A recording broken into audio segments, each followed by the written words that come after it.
نہیں تھی وہ یہ کہ اب وہ ملک جدھر دن میں 500 لوگ مر رہے ہیں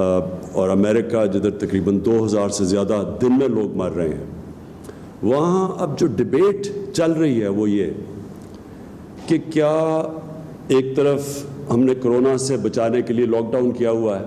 اور دوسرا لاک ڈاؤن کی وجہ سے جو ایک معاشرے پہ جو اثرات آ رہے ہیں معاشی طور پہ، جو لوگوں کے حالات اب مشکل حالات میں گھروں میں بند ہیں، تو یہ ایک پوری ڈیبیٹ چل رہی ہے کہ اب کیا کیا جائے، کتنا لاک ڈاؤن کم کیا جائے، کتنا لاک ڈاؤن کھولا جائے اور پھر کرونا سے بھی اپنے لوگوں کو بچایا جائے۔ تو یہ ساری جگہ پہ چل رہا ہے اور ان ملکوں نے جدھر ابھی بھی کئی 500-600 لوگ دن میں مر رہے ہیں، انہوں نے بھی اب لاک ڈاؤن کے اندر فیصلہ کیا ہے کہ کمی لے کے آئیں، کئی چیزیں کھول دی ہیں، دکانیں کھول دی ہیں، آسانیاں پیدا کی ہیں تاکہ لوگ باہر نکل سکیں۔ اب پاکستان، ہمارے اب تک جو میں نے آج پتہ چلا ہے تو اب تک ہمارے 192 لوگ اس وائرس کی وجہ سے بدقسمتی سے فوت ہو چکے ہیں۔ اب اس کا پھر سے مقابلہ کر لیں ان ملکوں سے، امریکہ میں جدھر 40,000 لوگ اس وقت مر چکے ہیں کرونا کی وجہ سے، اور اٹلی، اسپین جدھر 20 ہزار سے اوپر لوگ مر چکے ہیں۔ تو یہ کیا وجہ ہے کہ اب یہ ملک سوچ رہے ہیں کھولنے کا، لاک ڈاؤن کم کرنے کا؟ وجہ یہ ہے کہ کوئی بھی معاشرے میں یہ لاک ڈاؤن چل نہیں سکتا انڈیفینیٹلی، مطلب کہ کسی کو نہیں پتا کہ کتنی دیر کے بعد یہ قابو پا جائیں گے اس کے اوپر، کسی کو بھی نہیں پتا۔ آج جو بھی دنیا سوچ رہی ہے، آج جو بھی وہ سوچ رہی ہے، ان کو یہ نہیں پتا کہ 1 مہینے کے بعد کیا ہوگا، 2 مہینے کے بعد کیا ہوگا، اور پھر یہ بھی نہیں پتا کہ اگر آج نیچے بھی آ گیا، کیسز نیچے بھی آ گئے، تو یہ بھی نہیں پتا کہ 1 مہینے کے بعد پھر اوپر جا سکتے ہیں۔ تو اس لیے ساری اب قومیں سوچ رہی ہیں کہ ہمیں ایک طرف تو لوگوں کو لاک ڈاؤن کر کے بچانا ہے اس وائرس سے، لیکن دوسری طرف اب وہ سوچ رہے ہیں کہ ہم کیسے حالات بھی اس طرف لے کے جائیں کہ ہماری ملک چلنا شروع ہو۔ تو میں اب پاکستان کا آپ کو بتاتا ہوں کہ ہم نے فیصلہ کیا کہ سیمنٹ انڈسٹری سے شروع کریں، اور پہلے وہ ہم نے کھولی سیمنٹ انڈسٹری، پھر ہم نے کنسٹرکشن اب کھول دی ہے،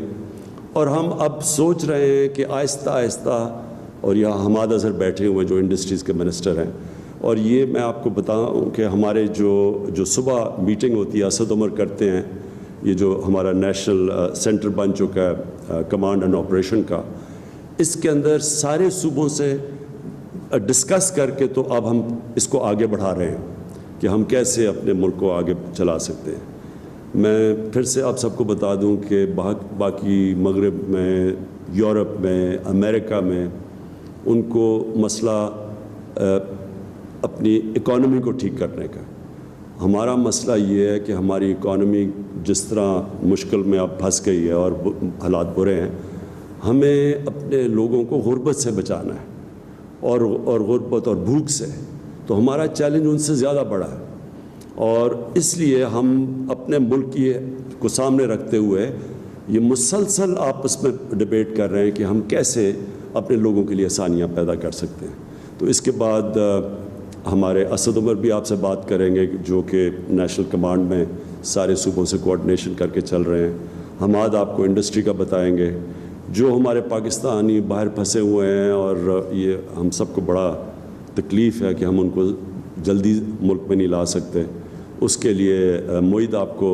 بات کریں گے۔ ڈاکٹر فیصل آپ سے، جو کہ اس وقت کرونا کہ کس طرح پاکستان میں جا رہی ہے، اس کا جو پھیلاؤ ہے وہ کیسے جا رہا ہے، اور ڈاکٹر فیصل کہ یہ بھی کہ اگلے مہینے تک کہ کیا سمجھتے ہیں کہ پاکستان میں حالات ہوں گے، اور ڈاکٹر ثانیہ نشتر سے ہم جو چاہتے ہیں کہ ہم نے جو کوشش کر رہے ہیں کہ اپنے احساس پروگرام کے ذریعے لوگوں کو زیادہ سے زیادہ لوگوں تک پہنچے جو متاثر ہوئے ہیں اس لاک ڈاؤن کی وجہ سے. تو اس میں جو ہم ڈونرز ہیں, ہمارے بڑے لوگ خیرات کرنا چاہتے ہیں لیکن ان کو یہ نہیں سمجھ کہ ہم کدھر مدد کر سکتے ہیں, تو ہم ایک پورا وہ جو پورٹل اپنا احساس راشن پورٹل جو ہم اب لانچ کیا ہے, احساس راشن پورٹل, اس کا مقصد یہ ہے کہ جو لوگ دینا چاہتے ہیں غریبوں کے لیے, جو خیرات دینا چاہتے ہیں, جو کمپنیز, جو ملٹی نیشنلز جو بھی مدد کرنا چاہتی ہیں, ایک طرف وہ دینا چاہتی ہیں اور دوسری طرف ہم جو مستحق لوگ ہیں ان کا پورا ڈیٹا اکٹھا کر رہے ہیں. اور اس کے اندر جو بڑا اس کو متنازع کیا جا رہا ہے جو ٹائیگر فورس ہے ہماری, اس ٹائیگر فورس یہ ایک رضاکار فورس ہے, ان کو کسی کو پیسے نہیں ملیں گے.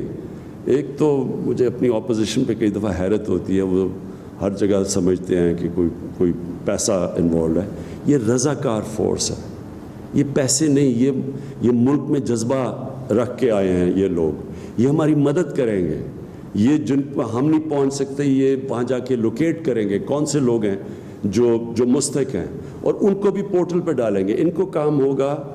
پیسے ان کو نہیں دیں گے, یہ ان کو پورٹل پہ ڈالیں گے. یہ جو ہمارا بن رہا ہے, جو کوآرڈینیٹ کرے گا, جو کنیکٹ کرے گا, جو بھی پیسے جو بھی راشن دینا چاہتا ہے, اور جو مستحق لوگ ہیں یہ صرف ان کو اکٹھا کریں گے. اس میں یعنی صرف یہ سمجھنے کی بات ہے کہ اس کے اندر یہ جو ہماری رضاکار فورس ہے یہ صرف ملک میں مدد کرے گی تاکہ یہ اثرات جو لاک ڈاؤن کے ہیں یہ بڑے لوگوں کے اوپر, خاص طور پہ جو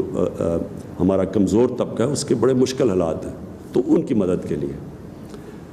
میں دوسری چیز جو بات کرنا چاہتا ہے آج, وہ اس کے اوپر بھی کئی جگہ کے اوپر بات کی جا رہی ہے کہ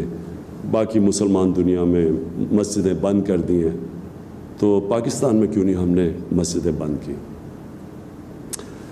سب سے پہلے تو میں یہ کہنا چاہتا ہوں کہ دیکھیں, ہم ایک آزاد قوم ہیں. مجھے بڑا برا لگا جب میں نے دیکھا کہ ہماری پولیس ڈنڈوں سے مار رہی ہے جو لوگ لاک ڈاؤن کو توڑ رہے تھے. کئی شہروں کے اندر ڈنڈے مار رہی ہے لوگوں کو. اور پھر میں نے تصور کیا کہ ہمارا رمضان ایک عبادت کا وقت ہے, ہماری قوم مسجدوں میں جانا چاہتی ہے, عبادت کا ایسا ٹائم ہے کہ لوگ اللہ کے قریب, اور لوگوں کا ذہن بنا ہوا اس طرف. اب کیا ہم ان لوگوں کو زبردستی کہیں کہ آپ مسجدوں میں نہ جائیں, اور کیا اگر یہ مسجد میں جائیں گے تو پھر پولیس نمازیوں کو پکڑ کے جیلوں میں ڈالے گی؟ یہ ایک آزاد معاشرے میں ایسی حرکتیں نہیں ہوتی. آزاد معاشرے میں ہم لوگوں کو ساتھ ملاتے ہیں, اور آزاد معاشرے میں لوگ اپنی آزادی, اپنی آزاد سوچ سے پھر فیصلہ کرتے ہیں کہ ملک کے لیے کیا چیز بہتر ہے اور کیا نہیں ہے. میں آج اس ساری قوم کو کہنا چاہتا ہوں کہ یہ جو کرونا کی جنگ ہے یہ سارا ملک لڑ رہا ہے. یہ کوئی فرق نہیں کرے گی امیر غریب میں, طاقتور کمزور میں, یہ کسی کو بھی ہو سکتی ہے. اس لیے ضروری یہ ہے کہ ساری قوم خود اس جنگ میں شرکت کرے, تب جیتی جائے گی. اگر لوگ نمازی جانا چاہتے ہیں اور ہم ان کو روکتے ہیں اور ہم پھر پولیس کھڑی کرتے ہیں, پھر ہم جیلوں میں لوگ ڈالتے ہیں, یہ آزاد قوم ایسی حرکتیں نہیں کرتی. سو ہم کیا کرنے لگے ہیں, اور ہم نے کیا ہے, ہم نے علماء سے ملاقاتیں کی, ہم نے پہلے ان سے بڑی دیر تک مشاورت کی. پریزیڈنٹ ڈاکٹر عارف الوی نے ان کے ساتھ بیٹھ کے پھر ایک طے کیا کہ کیا شرائط ہوں گی, جن شرائط کے اوپر ہم مسجدیں کھولیں گے. 20 نکات کے اوپر سارے علماء نے سائن کیا, اور اس میں یہ ہے کہ ہم وہ ساری جو ہم فیکٹریاں کھولیں گے یا جو ہم یہ کنسٹرکشن میں کھولیں گے, ہر کو ہم نے کہا ہوا ہے جو بھی فیکٹری کا مالک ہوگا یا جو کنسٹرکشن سائٹ کا جو بھی انچارج ہوگا, ہم نے سب کو کے لیے SOPs یعنی ہم نے ان کو یہ بتایا ہوا کہ کیا کیا کنڈیشنز آپ کو فالو کرنی پڑیں گی. اسی طرح ہم نے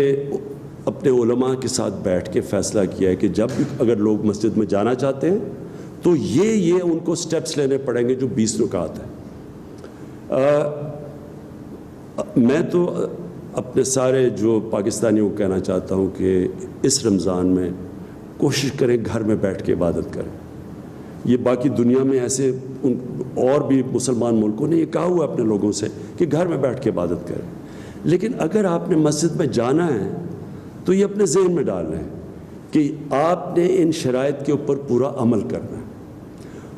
اور اگر خدا نخواستہ اس کے اوپر عمل نہیں ہوگا اور اگر یہ پھیلتی ہے رمضان کے اندر کسی مسجد کے اندر یہ وائرس پھیلتی ہے